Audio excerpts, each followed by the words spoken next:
meskipun enak dikonsumsi, yang perlu diingat ya teman-teman ya, pohon anggur ternyata berpotensi menghalangi rezeki datang masuk ke rumah kalian. Terima kasih sudah mampir di channel saya. Sebelum lanjut nonton video ini, lihat tombol subscribe kalian. Kalau masih merah, silahkan tekan tombol subscribe-nya sekarang ya guys, karena subscribe itu gratis.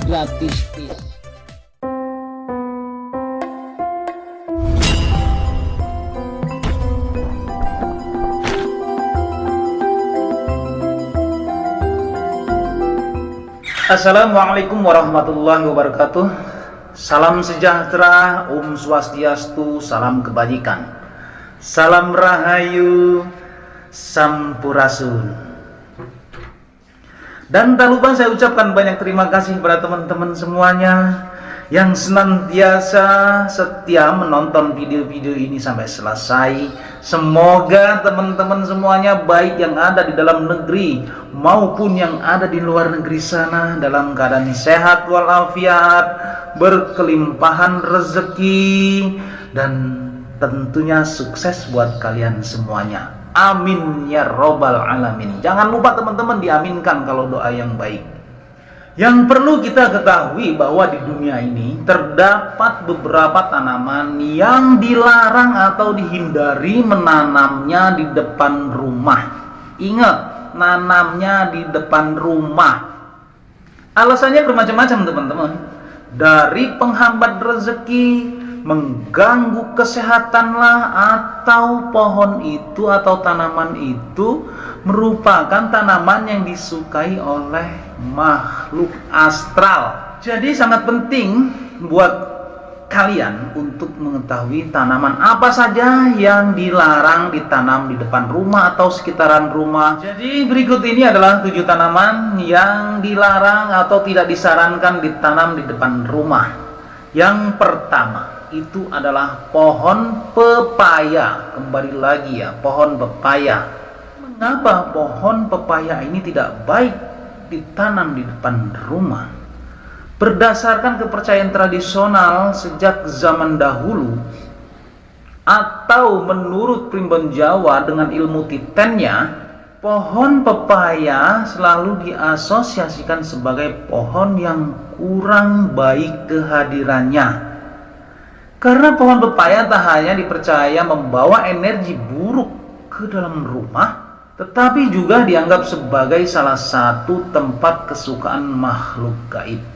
Dengan adanya makhluk gaib tersebut, akan semakin banyak godaan buat kalian untuk berbuat jahat atau hidup tidak tenang. Jadi pertanyaannya, apakah pohon ini tidak baik? Baik, tapi nanamnya jangan di dekat rumah, tanamlah di kebun yang banyak nanamnya ya, 10 hektar. Pasti teman-teman kaya dengan pohon pepaya tersebut, buahnya, daunnya. Oke.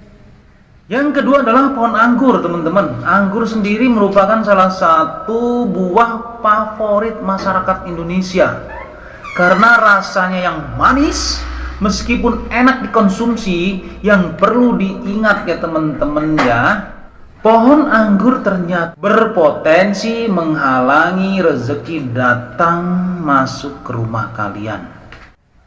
Tidak hanya dalam kepercayaan orang Jawa saja, tapi di dalam Islam pun pohon anggur tidak baik ditanam di dekat rumah. Tapi baik, buahnya sangat bagus sekali, sangat baik sekali. Bahkan anggur ini buahnya ya, itu merupakan buah favorit oleh Rasulullah SAW. Kenapa pohon anggur ini tidak baik ditanam di sekitaran rumah? Karena pohon anggur ini dianggap bisa membawa kebangkrutan kepada pemiliknya. Dan teman-teman kalau tahu ya, untuk daun anggur itu kalau kena kulit yang sensitif itu akan merasakan gatal. Itu secara ilmiahnya mengapa pohon anggur tidak baik ditanam di sekitaran rumah kita. Yang ketiga adalah tanaman mirtus dan asam Jawa atau asam Jowo, asam Jowo ya. Kalau pohon mirtus atau myrtle secara filosofis mirip dengan tanaman asam yang dianggap tanaman buah nasib buruk dan tidak boleh dipertahankan. Kalian seharusnya tidak merawat atau menanam kedua tanaman ini atau membangun rumah di dekat kedua tanaman ini jika kalian tidak ingin dilanda nasib buruk dan kemalangan. Kenapa? Karena kedua tanaman ini mengeluarkan energi negatif dan paling disukai oleh makhluk astral atau makhluk halus. Namun yang perlu diingat, manfaat dari buah pohon asam ini banyak sekali dan baik. Jadi kita harus memiliki akal yang cerdas. Karena Allah telah memberikan akal kepada manusia, jadi kita harus berpikir cerdas. Tidak baik ditanam di rumah, ya kita tanam di kebun yang banyak, ya enggak? Kalau di kebun kan enggak masalah. Kemudian yang keempat adalah pohon kapas dan pohon kapuk. Pohon kapas membawa nasib buruk karena mudah menjadi perantara debu dan kotoran di rumah. Debu dan kotoran juga diyakini menjadi sumber kemalangan dan kemiskinan di rumah jika sering ditinggalkan. Kalau sudah kotor dan tidak terurus, rumah kita biasanya bukan manusia aja yang menghuninya, makhluk halus pun demen tuh menghuni rumah kotor dan banyak debu. Itulah penyebabnya pohon kapas atau pohon kapuk atau dikenal dengan pohon randu tidak baik ditanam di sekitaran rumah. Bagaimana kalau nanamnya di kebun? Bagus! Kalian bisa kaya kalau nanamnya di kebun, apalagi berpuluh-puluh hektar, teman-teman semuanya. Yang kelima adalah pohon pinang.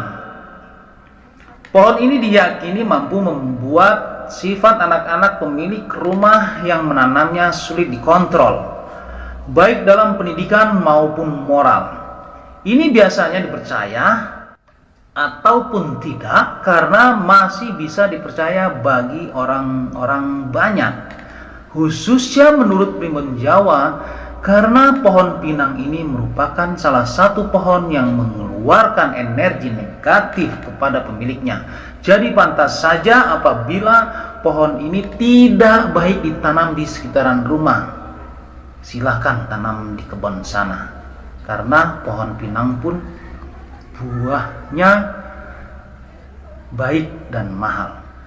Kemudian yang keenam adalah tanaman kaktus. Tanaman yang dilarang ditanam di depan rumah yakni pohon kaktus. Pohon kaktus seringkali dianggap sebagai salah satu tanaman pembawa sial. Karena bentuk tanaman yang berduri serta tumbuh di lingkungan yang minim air, yang sedikit air, dalam situasi tertentu seperti pada musim panas, pohon kaktus mungkin saja tumbuh di kebun kalian. Namun perlu diingat bahwa pohon kaktus tidak baik ditanam di sekitaran rumah, apalagi di dalam rumah, karena pohon kaktus itu mengeluarkan energi negatif sehingga akan berpengaruh kepada kehidupan kita. Pantas saja apabila tanaman kaktus ini tidak baik ditanam di sekitaran rumah kita. Kemudian yang ketujuh adalah tanaman yang sudah mati. Selain mengurangi estetika halaman depan rumah kalian, tanaman mati bisa membawa hal buruk bagi kehidupan kalian. Jika tanaman yang sudah mati, maka segera bersihkan dan singkirkan tanaman dari lingkungan rumah kalian. Tumbuhan yang mati dipercaya membawa sial karena merupakan sumber unsur negatif dan kemalangan yang berada di sekitaran rumah. Karena apa? Tanaman yang sudah mati syarat dengan kematian. Hal yang sudah mati segeralah disingkirkan, diganti dengan yang masih hidup dan yang bagus. Nah, teman-teman semuanya, itulah tadi 7 tanaman yang dilarang ditanam di depan rumah menurut Islam dan primbon Jawa. dari ketujuh tanaman di atas, tanaman mana nih yang kalian tanam atau yang kalian sempat tanam di sekitaran rumah kita? Kalau ada salah satu tanaman tersebut, segera singkirkanlah sebelum kemalangan hadir menghampiri kalian. Jadi pertanyaannya, apa benar?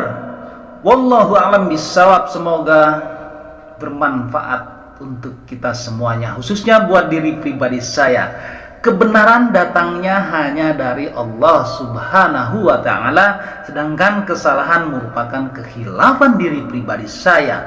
Untuk itu mohon maaf atas kesalahan dan kekhilafan. Jangan lupa teman-teman semuanya sedekahkan subscribe kalian, semoga menjadi ladang amal jariah buat kalian semuanya. Sampai ketemu lagi dengan saya Endang Gunawan di video saya selanjutnya. Wallahul muwaffiq ila aqwamit thoriq. Wassalamualaikum warahmatullahi wabarakatuh.